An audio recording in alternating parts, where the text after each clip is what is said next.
Okay, standard deviation. For any set of scores that are normally distributed, that are interval or ratio data, we should be able to come up with standard deviation. Standard deviation is calculated from the scores themselves and from the mean. And what we need to remember in this is about normal distribution with what we would consider interval or ratio data. So if we look at our normal distribution table, that's this part up here. This is a normal curve, and we're going to use the IQ score as an example because it's the easiest one to keep up with. An IQ score, an average IQ score across everybody that's ever taken one is 100. That means half of the people who take IQ tests will score below it, and half the people who take the IQ test will score above that. So the person in the middle, if you have a score of 100, that means you're in the 50th percentile rank. So it's important to look at this distribution down here as well. This other stuff that's down here is important, but it's not relevant to what we're going to be doing in this course. So if you have a score of 100, that means that you have scored as well or better than 50% of the people who took the test. So that means you're in the 50th percentile. Now, no matter what the scores are, this works. It doesn't matter what kind of scores we're talking about. If they're normally distributed, if we have enough that they're normally distributed, this will still apply. We have standard deviations. We can have one standard deviation above the mean, one standard deviation below the mean. For an IQ test, one standard deviation is 15 points. So for example, somebody who has a score of 115 on an IQ test is one standard deviation above the mean.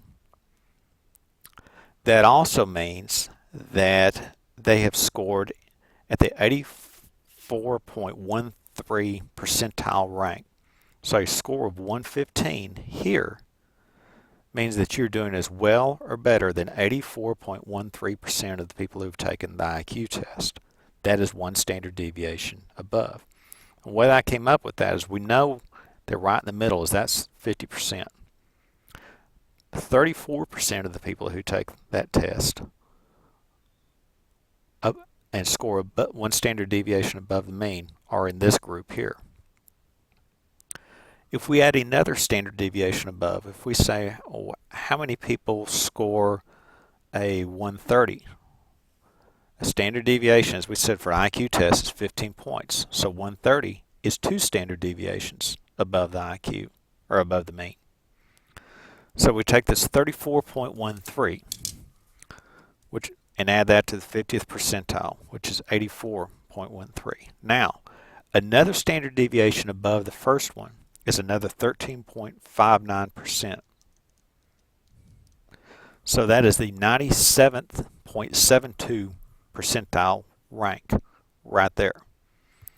So that means that somebody who scores a 130, there are 2 standard deviations above the mean, and they've scored as well or better than 97.72% of the people who take the test.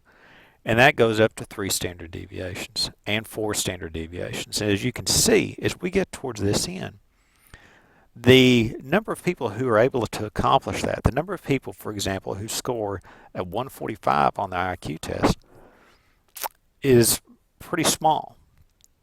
There's not very many people. There's 0.13% of the people who score above that. It is a rare accomplishment to be able to do that.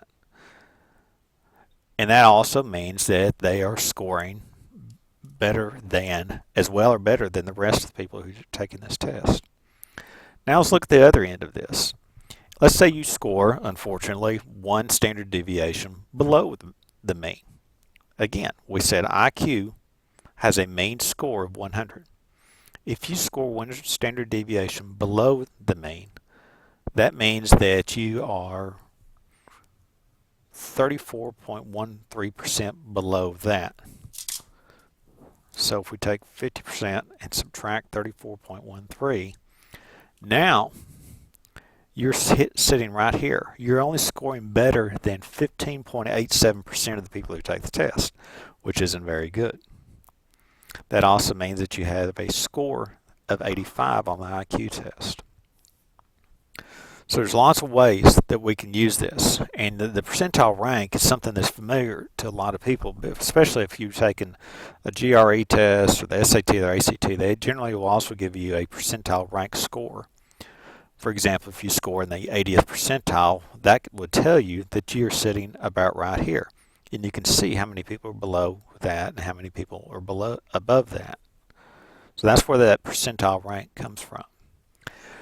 Now, one of the other things to think about is this group that's in the middle. If we add one standard deviation above the mean and one standard deviation below the mean, that comprises about 68% of the people. So you can see that there's a block of people. 68% of the people who take an IQ test score somewhere between 85 and 115. We can also go a little bit further out. If we take the middle 68%